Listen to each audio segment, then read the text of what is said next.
What time are we supposed to start? 2:30. Okay. Sorry for being late then. Apologies. Good afternoon, everyone. We'll kick off with the live section and then we'll go into 10:30 tonight. If we're already in the room, we'll kick off with Alex from the BBC. Just here. Hi, Mikel. Hello. It was announced this morning that Saliba has signed a new long-term contract at the club. Just how big is that news?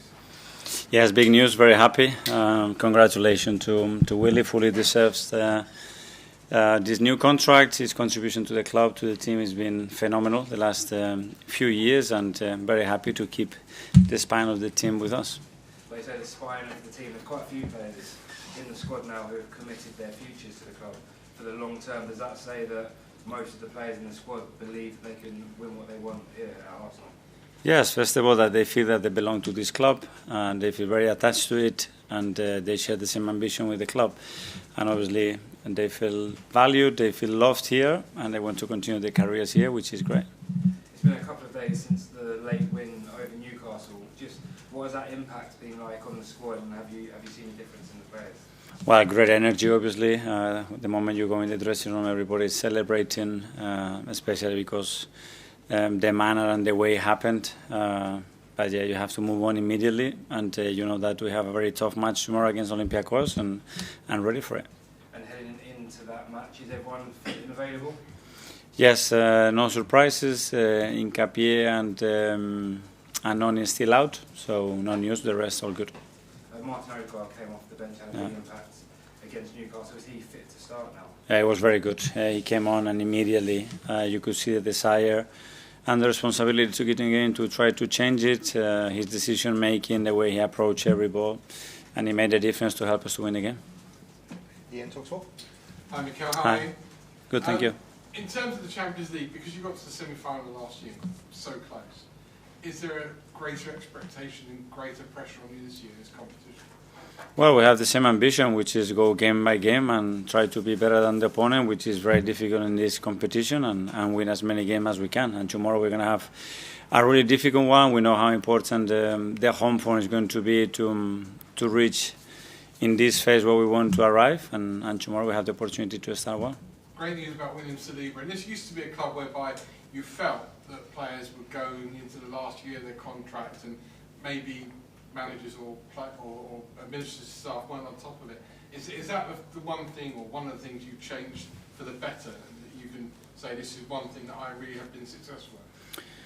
Well, I don't know. What I know certainly is that at the end there are 2 or 3 parties that have to come together to an agreement, and with the 3 of them have the same intention and the same will, it's easier to get it done. And in these cases, it's been extremely positive. Obviously, Andrea, the team, and the support that we have from Stan and Josh especially makes this obviously possible and available, and we are extremely happy to continue this journey with them. Finally, if I can have a bit of fun with you, I mean, Arsenal are flying high, so no surprise to see the RAF story this week. Firstly, when are they coming in? Are they coming in to see the RAF? I didn't have to dodge any planes to get in the car park. And secondly, how do you come up with these ideas? Because they're very out of the box. They're very left field. These ideas to improve your players with very different kind of ways of doing it. Yeah, you're a bit late. That was 2 years ago. So the plane's already gone. I don't know where it is at the moment. Bye. Okay, we'll go to Darmish from Sky. Hey, Mikel. Yeah. Just on Saliba, it's going to be clear that some of European football's top clubs will be interested in a player like that. Was there any part of you, with him entering the final 2 years of his deal, that was fearful he wouldn't sign? Probably more than the length of the contract is the will of the player, you know, because then you can understand. I said some players, sometimes they have a dream. Some of them is been to play in the Premier League, some of them is to play in the Premier League for Arsenal. Another one can be to play in a different country for a different club. So you have to respect that. I think we've been really, really lucky, but as well it shows the power of this football club and how much people loves it and wants to come here, that none of that is happening. Even they have the possibility to go somewhere else, they want to remain here. He signed at Arsenal when he was very young, at 18 years old. Yeah. There were 3 loan spells early in his Arsenal career. Were you always convinced that William Saliba was going to become the player that we see today? Well, I think it's a great example is to get where you want. There is not a single pathway. It can happen in various ways, in various manners, because when you talk about this pathway, you talk about loans. Within those loans, there were various reasons to those loans. There was a big injury as well that kept him for a long period of time away from football. Then when he was here, we had another serious injury.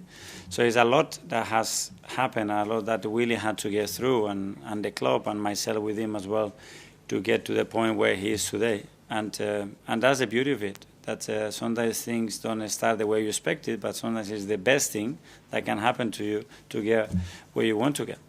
Just final one for me. Whenever I hear pundits and journalists talking about Arsenal, there's obviously a lot of noise outside the club. And one of the messages this season seems to be Arsenal have got no excuses. They've just got to go out there and do it. Are you aware of this noise? Do you pay attention to it? Or how do you block it out? Well, I'm aware the moment I step in this chair that what I want with this football club is to win major trophies. That's it. Nobody else has to put a line into us. That's the ambition, the first day, and the excuses. Yeah, they never been part of my life. Thank you. James from CBS. Yeah. Hi, Mikel. I'd just like to take back to your first European tie as an Arsenal manager, which I'm sure you remember was against Olympiacos, and was quite dramatic. You have the last-minute goal against you, the last-minute goal that didn't come, and then quite dramatic days afterwards as well, and quite significant. In that time, are you thinking, what on earth have I let myself in for here? No, no, but that's the beauty of football as well. I think I perfectly remember when we scored the goal, then when we conceded the equalizer, the last chance that we have in the last second of the game as well to go through it. What happened after that as well, when COVID and everything hit. So yeah, part of the journey as well to get to where you is a good example like Willie. To get where you want to get, sometimes you have to go through moments that probably you didn't expect to go through. How did that strange sort of first year in the job change or help you develop as a manager? Well, it was a lot, obviously, to swallow, coming into a massive club in the middle of the season when you never coach a team. That's already a big challenge. On top of that, everything that was happening at the football club, on top of that, COVID hits, you're not able to be in contact with your players or the club, and that drags for almost 2 years. Yeah, it's a lot, but it was an experience that I learned a lot from it, and I think it made all of us better. Simon, standard. Hi, Mikel. Hi. I know the atmosphere is a big thing for you, and one of the things we've noticed this season, obviously the tunnel has changed. There's no cover over it. I just wonder, is that something you were involved in? What was that change about, and how do you think it can impact the atmosphere? No, obviously also as a club we have always the ambition to generate the best atmosphere in the world at the Emirates, and we have the best supporters in the world, and now we have to facilitate everything, and the team has to give the right feelings to our supporters every time we play in front of them. We need to habilitate as well the stadium in the manner that we want, and we need to ignite that will that we have to play every single ball with us, because it makes such a difference. I want to play and win the things that we want to win. That's a non-negotiable. You need to have a stadium that is able to create those moments for sure. The other one I wanted to ask you was about Max, who, if he plays in any of these games before his birthday, can make history in the Champions League. Obviously, we all are talking about him a lot in these few months, but for you as managers, when were you first aware of the talent you had, and what work has gone into the point where we are now, where he could be making history? Well, the first conversation probably was with Per, when we were talking about the talent and what he could see and feel that that could reach out the level that we needed.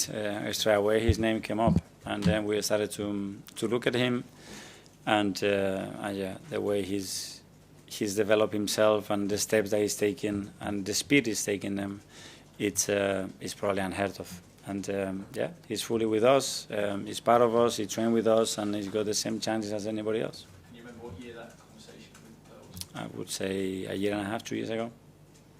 James, Athletic. Hi, Mikel. Hi.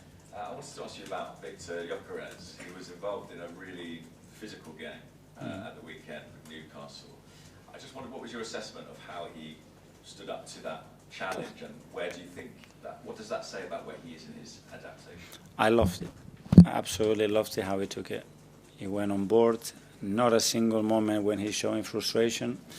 I told him, you're going to get some decisions, some others not. Stand up. You're going to have 2 or 3 players around you many moments. The ball is in the air and a lot is going to happen. But I love his reaction. I loved the way he handled the situation emotionally, and as well because he was involved in a lot of dangerous moments that he created. He was very much involved in them.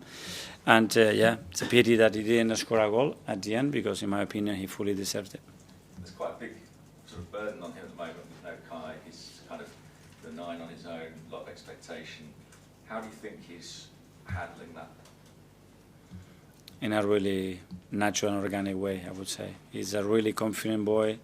His work ethic is incredible. The demands that he puts in himself every single day. It's a joy to work with him. He gives so much to the team, and the ceiling is very, very far what he can still give to the team. So very happy with him. Harry, BBC Radio. Hi, Mikel. Hi. One of the things that people are most excited about is the volume of options that you have in the squad. On the weekend, we saw Emirates as playing a more central position, sort of close to the forward. What would you say he brings to the role that's maybe a little bit different to what Martin Odegaard does? Yeah, I think he's got this different quality, you know, that he does things that, you know, in the book they are unexpected. When you think he's going to turn right, he goes left. When he thinks that he's going to take another touch, he releases the ball. It's his vision. It's a player that can create those magic moments, and at some point he can steal the pot in a way that not many players can do. We are lucky that we have a few of those, but the more we put in central positions in those conditions, especially when he has threat around him, we play in his strengths. How would you say he's adapted to life at Arsenal? He's not been here that long, but it feels like he's at home already. Very good. Well, personally, obviously, it's a very special character, someone really easy to get on with, super intelligent. I've been very impressed how quickly he picks things, the question he asks, and how smart he is just to navigate through a different environment. And then, yeah, the chemistry is generating with his teammates, the way he's impacting games. I think for the short period he's been with us, I think really positive. Okay, last one in the live section. First one here. Hi, Mikel. Hi. Olympiacos has had quite a positive record at the Emirates. How do you not let this affect your mentality, and how do you learn from your previous encounters? Yeah, well, because they had a really good side, and they have a really, really good manager, which I know since I was 13, because he was my coach at that period, and I know how he works. I know how efficient he is in what he does. That's what I'm saying, that tomorrow is going to be a really tough match. Okay, and finally live, David from. Hi, Mikel. Hi. Saliba is part of a defense with Gabriel, Timber, and Coffee already, the one you have used the most this season. What do you see in this defense, and what do you think it's making it so good? Well, one is chemistry. I think there is something about, especially when we talk about centre backs or units, that it has to exist, that it has to be a will, a feeling to play for each other, and basically to hide each other's weaknesses and promote each other's strengths.